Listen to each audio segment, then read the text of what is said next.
বুড়ো বয়সে গর্ভ হয়ে রূপ যেন ফেটে পড়ছে। বলা বলি করে পশ্চিনীরা। কেউ বলে পেটে ওর ব্রহ্মহত্যি ঢুকেছে, বাঁচলে হয় এবার। নানা রকম দিব্য দর্শন হচ্ছে চন্দ্রমণির।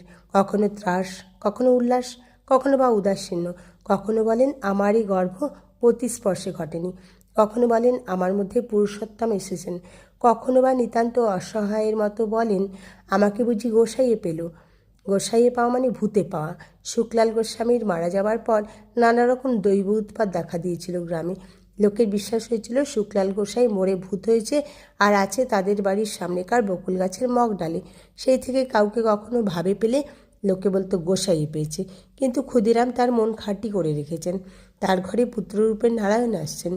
ঘরের দরজা বন্ধ করে বাইরে দোরগোড়ায় শুয়ে আছেন চন্দ্রমণি। হঠাৎ শুনতে পেলেন কোথায় যেন নূপুর বাজছে। কান খাড়া করলেন, আওয়াজ তো তার বন্ধ ঘরের মধ্যে। ঘর শূন্য দেখে বন্ধ করেছি দরজা।